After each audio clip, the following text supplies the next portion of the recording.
Your local blue coal dealer presents The Shadow. These half-hour dramatizations are designed to forcibly demonstrate to old and young alike that crime does not pay.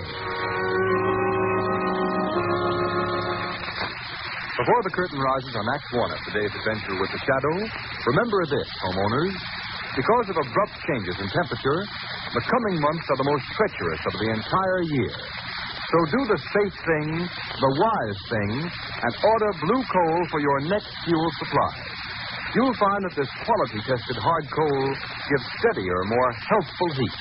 It's easier to bank and control, and it burns evenly and prevents your home from becoming suddenly chilled or overheated. Remember the name, Blue Coal, for perfect home heating comfort in any kind of weather. The Shadow, a serious character who aids those in distress and helps the forces of law and order, is in reality Lamont Cranston, wealthy young man about town. Cranston's friend and companion, the lovely Margot Lane, is the only person who knows to whom the unseen voice belongs. Today's story, Horror in Wax.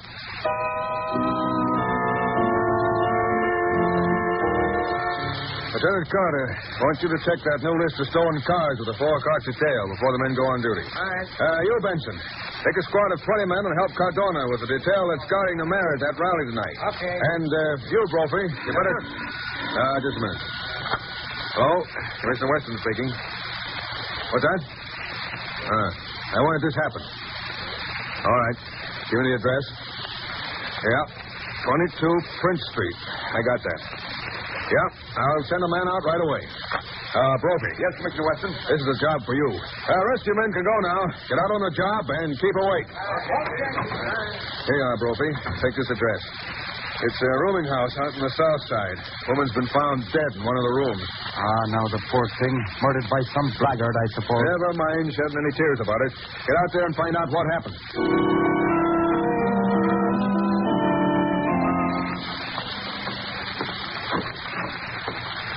There she is, Lieutenant Brophy. Lying just the way I found her when I came up to clean her up this morning. Who is this woman? Never saw her before. Didn't you enter the room? No. I rented the room to 2 men. They came in last night. They were gone this morning. She must have come in during the night. Did they leave baggage or anything? Well, they brought nothing with them and took nothing, I guess. Well, I'll look her over and see what they've killed her with, if they killed her. Well, she certainly is a find of... The saints above, what do you call this? You found something? Hard enough to curl me tongue so I can't say a word. Here, feel that hand there. You want me to touch you? Oh, no. No, you don't. The hand is as stiff and hard as a rock, and so is the arms and her face. Why, sure, this is no woman at all. It's a wax figure. Wax figure? Certainly. The lads that rented the room and left us here were likely as not a couple of dress salesmen. Nothing more. And she's not really dead? No deader than she's ever been. It's the devil's own thing they send a police officer out on nowadays. Well, what'll I do with this wax figure? You leave it where it is. We'll send the wagon for it. Maybe the wives of one of the men can cut her clothes on it.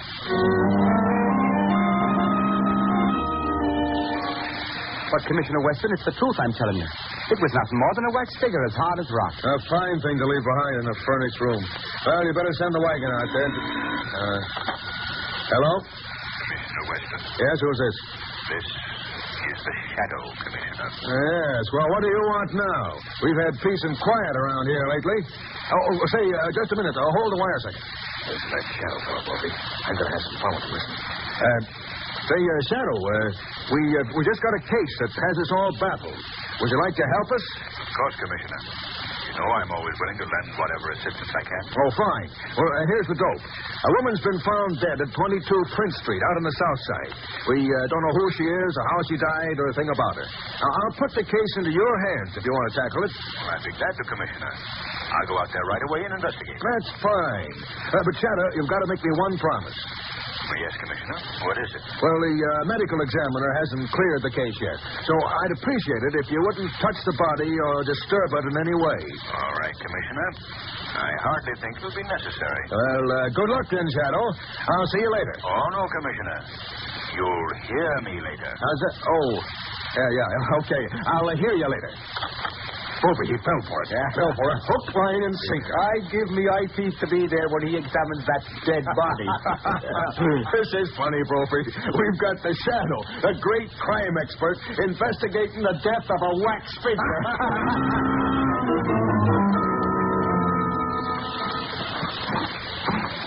Well, Lamont, he searched every inch of this room, but there's not a single thing that would identify this woman's body. No, Margot. I didn't expect there would be. Perhaps I'd better search the clothing. No, Margot. Don't touch the body. Commissioner Weston specifically asked me not to. But there might be a tag on the clothing or something. Hardly. The man who left his body here planned it too well to leave any telltale markings. You'll notice that even the manufacturer's name has been scraped off the soles of the shoes. The features have a strange wax-like appearance. Yes. Amazingly wax-like. Well, if there's nothing more to do here, Lamont, I won't be a bit sorry to leave as soon as possible. All right, we'll go, Margot. Commissioner Weston is probably waiting for the Shadow's report on the case, and we don't want to meet any of his men here. We mustn't disappoint the Commissioner.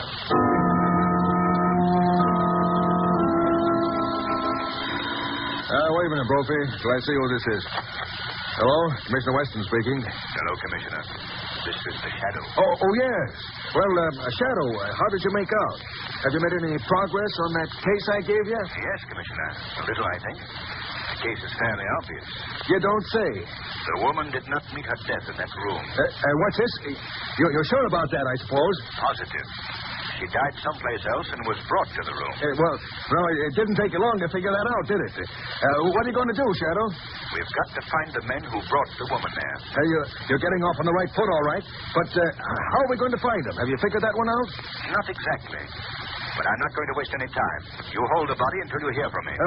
You're sure we're going to hear from you, aren't you? You'll hear from me a lot sooner than you expect, Commissioner. Well, now, in that case, Shadow.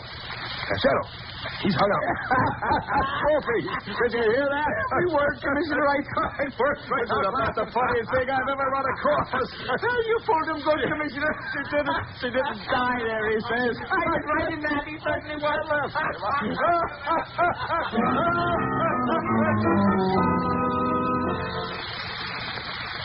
You're regarded, Professor Whitehead, as an outstanding authority in these matters, and I want you to know that I trust your judgment implicitly. Thank you, Cranston.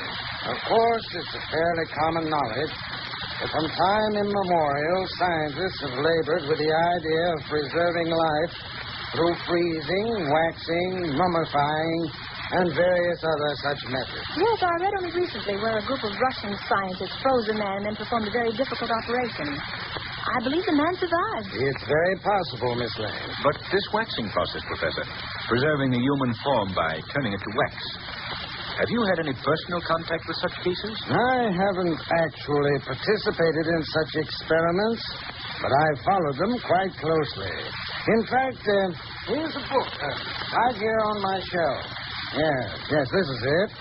This is an account of the experiments of Dr. Jean Fenot, famous French scientist. He invented a chemical which he injected into the arm. Within a few hours, the subject assumed not only a wax-like appearance, but all organs were still, and a state of suspended animation attained. Well, what happened to Fenot? Did he continue these experiments? No, he never got the chance. He was laughed out of the community where he lived. When he revealed the fact that he had waxed the body of a young girl, he was stoned. What happened to the girl? Oh, Fenot revived her right enough. The experiment was entirely successful. Then he not only had a waxing process, but also an antidote to revive the subject. Yes, a restorative, he called it. By the way, here's a picture of Fenot in this book. Yeah. Rather an interesting-looking face, don't you think so, Margot? Hmm? Yes, very interesting. But one I wouldn't care to meet on a dark road. Well, do you think Dr. Fenot is still alive, Professor? That I am not prepared to say, Mr. Cranston. It was reported he came to America 10 years ago. In any case, he dropped from sight about that time. I see. Well, I'm very much obliged to you, Professor. We must leave now.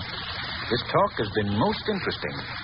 And I promise you, it will result in something even more interesting.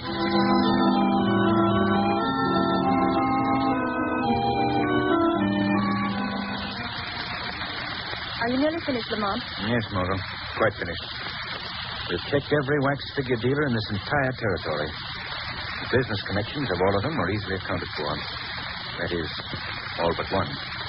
This Cosmos Wax Figure Company. I can't find a single firm that does business with them. Perhaps there's something in that. I don't know, Margot, but I think that...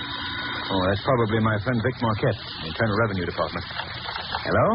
Oh, is that you, Cranston? Oh, yes, Vic. Have you found anything? Well, that Cosmos company you inquired about. Yes? Yeah, there's a ship due at quarantine in a few hours with a large consignment of wax figures for them. You say the ship is due in a few hours? Yeah? Vic, I want you to do me a favor. All right.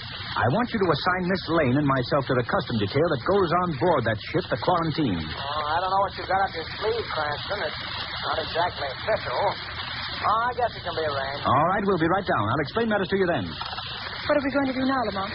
I'm only playing along on a hunch. But if it works out, Margot, I think we'll have a little surprise in store for our friend Commissioner Weston.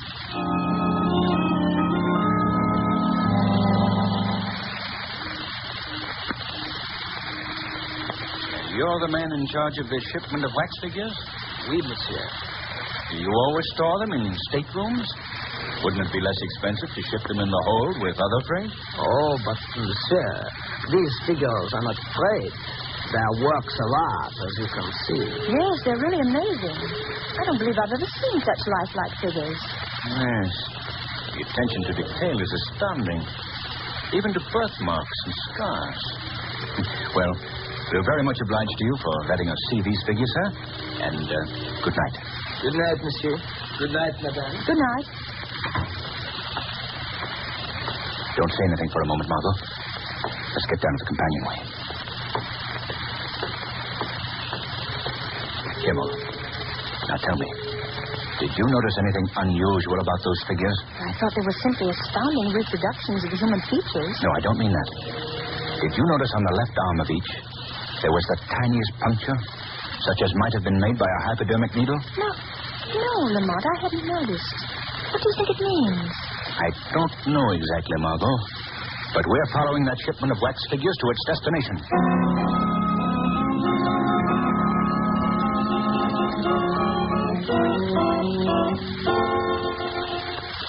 In a moment, you'll hear Act 2 of today's story. Homeowners, the finest quality anthracite that you can buy is Blue Coal. It's the only trademarked anthracite. The only coal which is colored a harmless blue to identify it and to guarantee you that you'll get the most for your money in heating results and satisfaction. That's why it's important to insist on Blue Coal by name when you order fuel.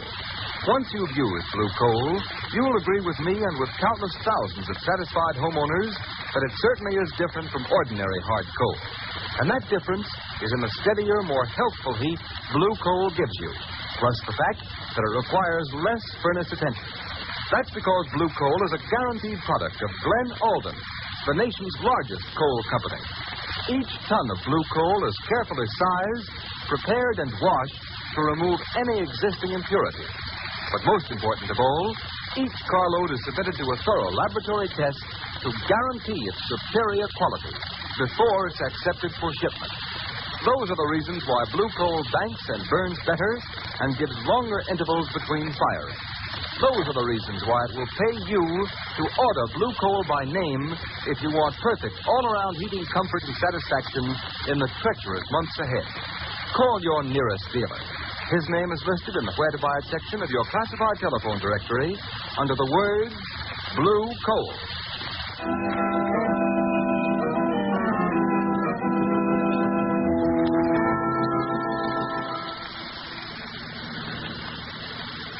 Stop the car right here, Margot. All right. That's the Cosmos building, just ahead there. Dingy-looking place, Lamont. Doesn't appear as though there's anybody inside. Yes, there is, though, Margot. Look down at the back there. You can just see a bar of light filtering through that shuttered window. Oh, yes. What do you suppose they could be doing in there at this hour of the night? They've already gotten the shipment of wax figures from that freighter. That's probably what occupies them now.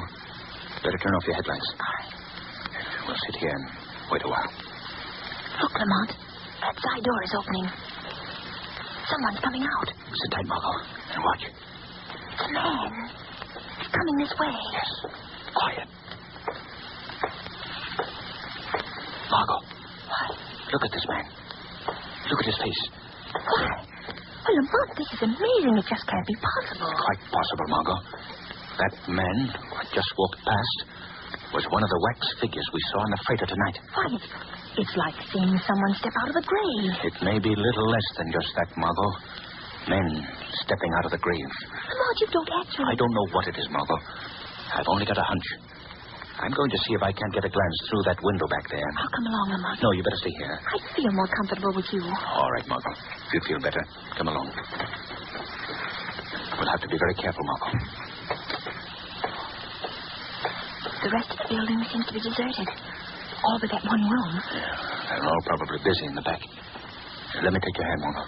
It's pretty steep here. Quiet now, Margot. This window may be open. They might hear us. I'll see if I can take a peek through this crack here. See anything? Margot. Look. Why, the room is fixed up like a laboratory. Yes. There's some more of the figures we saw on board ship. That man with his back to us.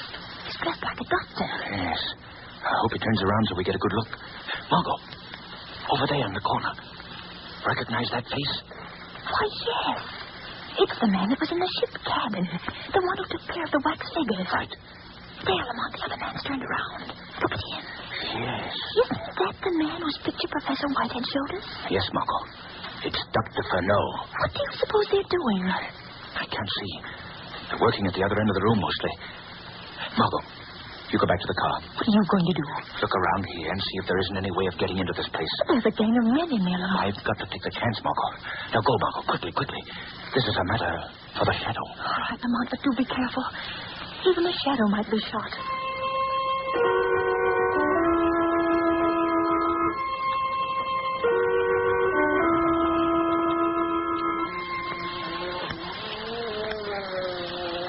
Doctor, this one is coming too. Very good. Give the wax figure another injection of the restorative. Half quantity this time. Say, Doc, that guy's groaning like he was in awful pain. That is as it should be, Chip. The muscles and tissues are losing their rigidity. The process is often very painful. Gee, this sure is a great idea, yours, Doc.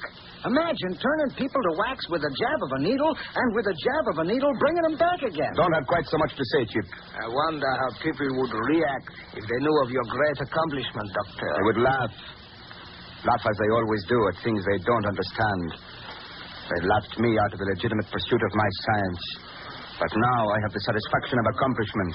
Oh, where am I? Where am I?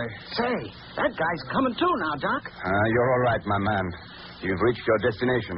Then this is America? I am in the United States? Yeah. Put these clothes on. You must leave here at once. You will listen to my instructions, my good man, and be sure you follow them to the letter. Yes. In addition to the sum you have already paid us for smuggling you into this country, remember that our agreement is that you pay us 25% of your earnings for the next 5 years. After 5 years, you will return for another injection of the restorative. If you fail to come back for this injection, you will become wax again, and for all time. If you fail in your obligation to us, or if you ever reveal the means by which you were smuggled into the country, you will be denied the restorative. The effect, of course, will be the same. You understand? I understand. Try then and go. Monsieur le Docteur, this one, he does not revive. I'm afraid he will not. You men on the boats are becoming very careless with the waxing fluid. We had a girl die on our last shipment. But I assure you, Doctor, I followed your instructions exactly. One injection, so much as is in this hypodermic, every 12 hours. You must have miscalculated the time. My solution cannot fail. Here, Chip, this body will have to be disposed of, as you disposed of the girl a few days ago. Okay, Doc, it's as good as done. I want you to... What's that? What's the matter? You hearing something? I thought I heard footsteps outside. I'll take a walk around outside. No use taking chances. I will go with you. Okay. We'll take this guy out with us. Come on, you. Yes. I'm dressed now. I'll go. Be right back, Doc.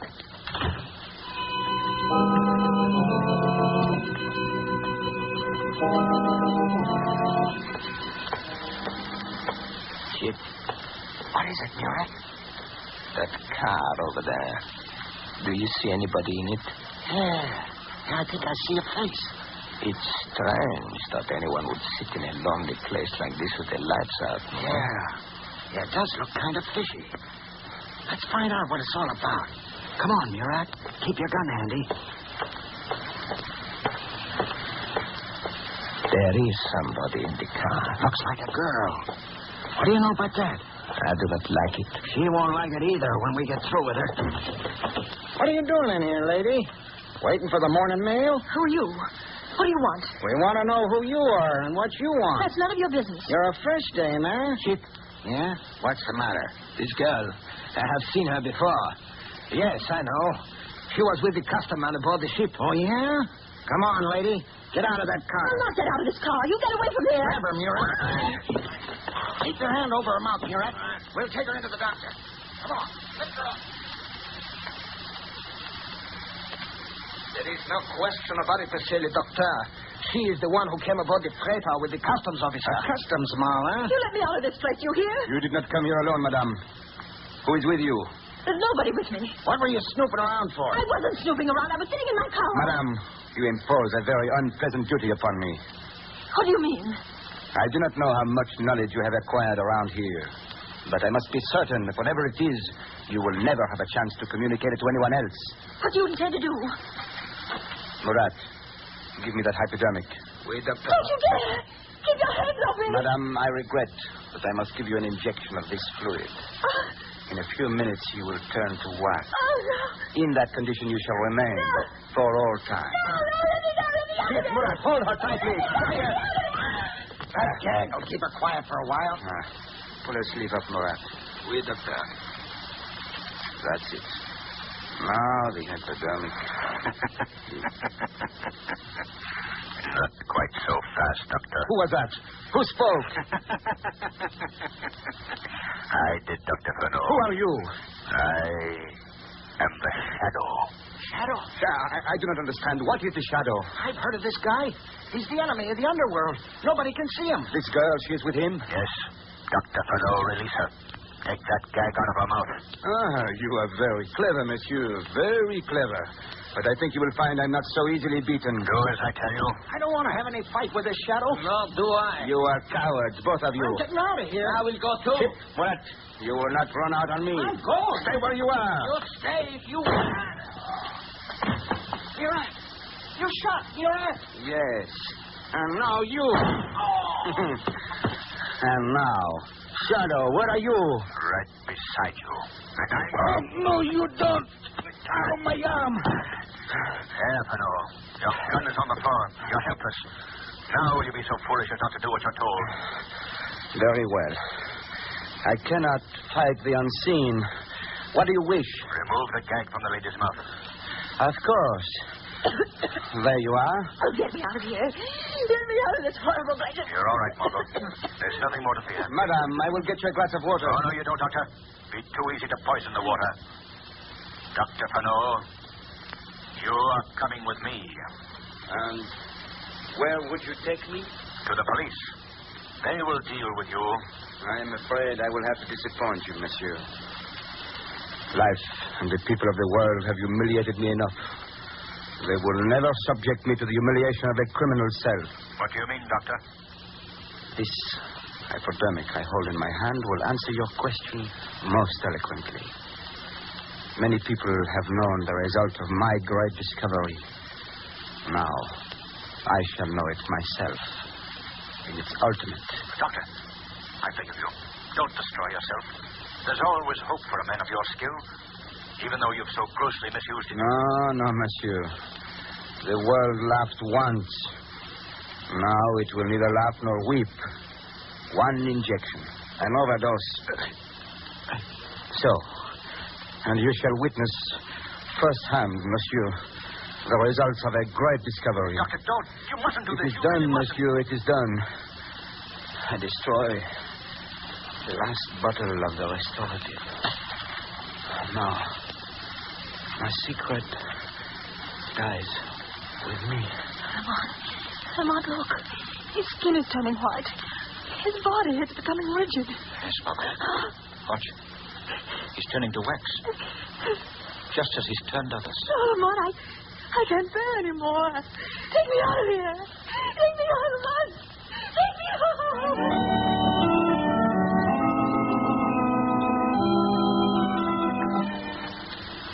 You mustn't worry anymore, Lamont. I'm quite all right now. Well, now, you've given me a couple of very anxious days, Margot, since our encounter with Dr. Fenot. I'm sure I could never stand such an experience again.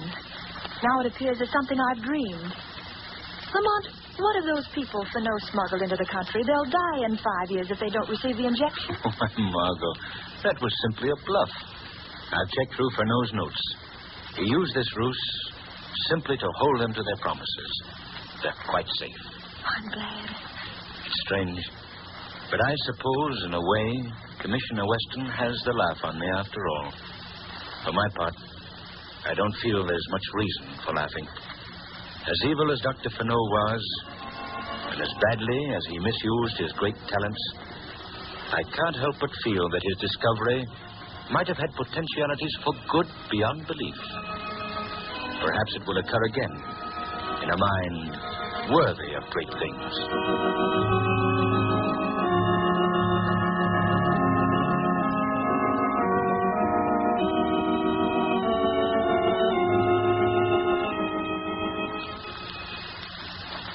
Now a word from Blue Coal's heating expert, John Barclay.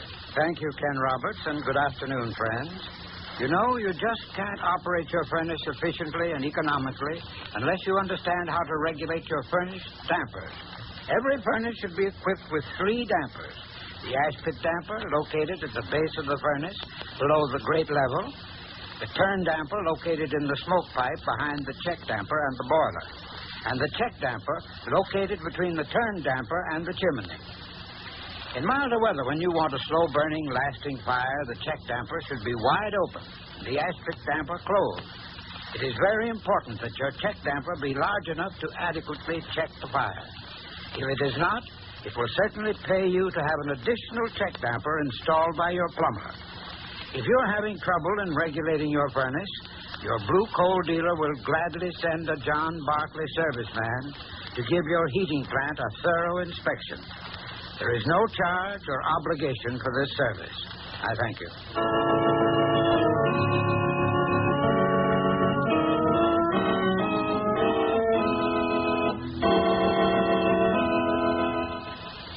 Today's program is based on a story copyrighted by the Shadow magazine.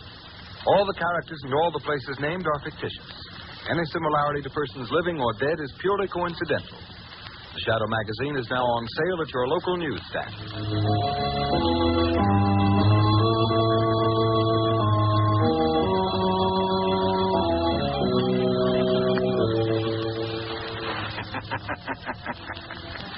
The weed of crime bears bitter fruit. Crime does not pay. The Shadow knows. Next week, same time, same station, Blue Coal, America's finest anthracite, will again present another thrilling adventure of the Shadow. Be sure to listen, and be sure to burn Blue Coal, the solid fuel for solid comfort.